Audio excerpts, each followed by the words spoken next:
America ने पूर्वी Syria में ईरान के इस्लामिक रिवोल्यूशनरी गार्ड को यानी कि आपको बता दें IRGC और उसके सहयोगी ग्रुप के ठिकानों पर जबरदस्त हमला किया है। जहां अमेरिकी रक्षा मंत्रालय के मुताबिक ये हमले आत्मरक्षा में उठाए गए हैं। ये कदम हाल के दिनों में इराक और सीरिया में ईरान समर्थित आतंकी संगठनों ने कई अमेरिकियों पर हमले किए हैं। 17 अक्टूबर, आपको याद होगा, 17 अक्टूबर से हुए हमलों की वारदात में एक अमेरिकी ठेकेदार की भी जान चली गई थी, जबकि 21 अमेरिकी जख्मी हो गए थे। इजराइल और हमास के बीच जारी जंग में ईरान लगातार अमेरिका और इजराइल को धमका रहा है। ईरान का कहना है कि अमेरिका और इजराइल युद्ध के दायरे को ना बढ़ाएं। इस बीच अमेरिका ने एक बड़ा फैसला लिया। मध्य पूर्व में अमेरिका ने 900 सैनिकों को और भेजने का फैसला लिया है। चलिए इस पर अपडेट हासिल करते हैं। श्वेता, इजराइल का यह कदम, अमेरिका का यह कदम और ईरान की धमकी, सबको जोड़कर देखते हुए दुनिया के लिए जो ये जंग की घड़ी है उसमें क्या महसूस हो रहा है और कैसे ये जंग रुकेगी, ये कोई कह नहीं सकता। लेकिन अमेरिका ने जो फैसला लिया है सैनिकों को भेजने का, ये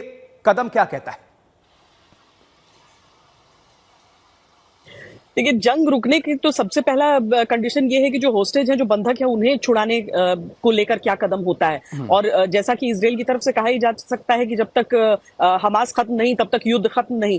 तो इसीलिए दो ये जो कंडीशंस हैं वो तो सबसे पहले सामने आ जाते हैं। और मुझे तो लगता है कि आशुतोष, जब अमेरिका इंडिया को उस इकोनॉमिक कॉरिडोर को लेकर इस तरह की चीज कहता है कि यही कारण था हमास के आक्रमण का, तो क्या कहीं ना कहीं ये भी ख्याल उसके मन में है कि भारत भी एक्टिवली इसमें इन्वॉल्व हो? जिस तरीके से फोर्सेस अमेरिका, ऑस्ट्रेलिया सबकी तरफ से भेजे जा रहे हैं, क्या वो चाहता है, क्या वो एक गुंजाइश टटोल रहा है कि भारत भी अपनी तरफ से कोई ऐसा कदम उठा सकता है? हालांकि ये संभव नहीं लगता है भारत की परिपक्वता को देखते हुए और हमारे स्टैंड को देखते हुए।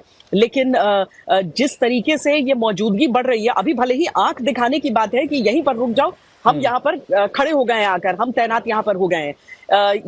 कौन डर जाए, कौन पहली ब्लिंक कर ले, ये चीज अभी सामने देखनी है। लेकिन इतना तय है कि ये युद्ध अभी किसी भी तरीके से खत्म होता नजर नहीं आ रहा। और अगर वाकई ग्राउंड ऑफेंसिव की शुरुआत हो जाती है तब शायद हम ये समझें कि कुछ दिनों में हम बांध सकें कि अब युद्ध का अंत नजदीक दिखेगा। जी श्वेता और राजेश भी हमारे साथ जुड़े हुए। राजेश, जिस तरह से हमास ने जानकारी दी कि इजराइल जो अटैक कर रहा है उसमें 50 जो बंधक थे उनकी भी जान गई है, क्या ये प्रेशर तो नहीं है? बंधक हो सकता है सुरक्षित भी हो, या हो सकता है कि हमास ने ही खात्मा किया हो, क्योंकि इजराइल भी आरोप लगाता रहा है कि ये जानबूझकर हमला और इजराइल पर दबाव बनाने के लिए आरोप लगाया जाता है।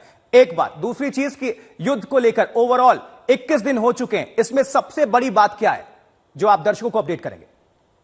देखिए आशुतोष, पहली बात 50 बंधकों के मारे जाने की है। कहीं ना कहीं हमास ये करने की कोशिश कर रहा है कि जो इजरायली एयरफोर्स लगातार टारगेट कर रही है टारगेट्स गाजा पट्टी के अंदर, कि उनसे सिर्फ जो है फिलिस्तीनी लोग ही नहीं, इजरायली बंधक भी मारे जा रहे हैं। तो आपको अपनी जो एयर जो ऑफेंसिव है उसको रोकना चाहिए और जो हवाई हमले उनको कम करना चाहिए, नहीं तो और बंधक मारे जाएंगे। ये एक प्रोपेगेंडा और इंफॉर्मेशन वॉरफेयर का हिस्सा हो सकता है, क्योंकि जितने आंकड़े अभी तक हमास की तरफ से आए हैं वो कोई भी आंकड़े प्रूव नहीं हो पाए हैं। चाहे वो अस्पताल में 500 लोगों के मरने की बात हो, चाहे हवाई हमलों में 7,000 लोगों के मरने की बात हो, कुछ भी वेरीफाई नहीं हो पाया है। और जनरली ये माना जा रहा है कि ये आंकड़े एग्जेजरेटेड है। सारे के सारे इंफॉर्मेशन वॉरफेयर का और सहानुभूति बटोरने का एक तरीका है। जहां तक ओवरऑल सिचुएशन है, देखिए लगातार इजरायली एयरफोर्स पिछले 5 दिन से बहुत हैवी बम्बार्डमेंट कर रही है। राजेश जुड़े रहिए, तुरंत अपनी बात को पूरी करिएगा। एक और बड़ी खबर, ब्रेकिंग न्यूज ये है कि जैसे जैसे युद्ध के दिन बीत रहे हैं, इजरायली हमला भीषण से भीषण होता जा रहा है। इजरायली डिफेंस फोर्सेस का दावा है कि गाजा के खान यूनिस में एक हमले में हमास के खुफिया विभाग के उप प्रमुख डेप्यूटी शादी नाम है शादी बारूद को मार गिराया गया है। आईडीएफ ने शादी बारूद पर हमास नेता याहवो सिनवार के साथ मिलकर 7 अक्टूबर को हुए हमले के साजिश रचने का आरोप लगाया है। उधर हमास का दावा है इजराइल की बमबारी में कम से कम 50 बंधकों की मौत की खबर है। ये जो आपको अपडेट हम कर रहे थे, लेकिन इजराइल के हमले में 50 बंधकों की जान तो गई है, लेकिन इजरायली कमांडर्स का भी खात्मा किया है इजरायली फोर्सेस ने। श्वेता सिंह लगातार जुड़ी हुई है। जी श्वेता, अभी इसको लेकर क्या जानकारी मिल रही है और इजरायली फोर्सेस का जो दावा है वो कितना सच हो सकता है? इजरायली फोर्सेस हवा में दावा नहीं करते हैं। वो नाम के साथ और उसके डेजिग्नेशन के साथ ये बताते हैं कि हमने फला आतंकवादी को अब खत्म कर दिया है, उसे मार गिराया है। उसके पीछे कई दिनों का काम होता है। ये आप लगातार पता करते हैं कि कहां पर वो मौजूद हो सकता है और कहां पर उसे अटैक करने से उसका खात्मा हो सकता है। तो ये कई दिनों का और कई अलग अलग विभागों का एक साथ मिलकर एक सामंजस्य भरा ऑपरेशन रहता है, उसे अंजाम तक पहुंचाया है इसने। और कोई भी जब कमांडर, डिप्टी कमांडर इस तरह का जब किसी आतंकी संगठन या किसी संगठन का कोई मार गिराया जाता है तो उसमें सीधी सी बात हो जाती है कि मोराल भी टूटता है सामने वाली जो हमास के आतंकी हैं उनका।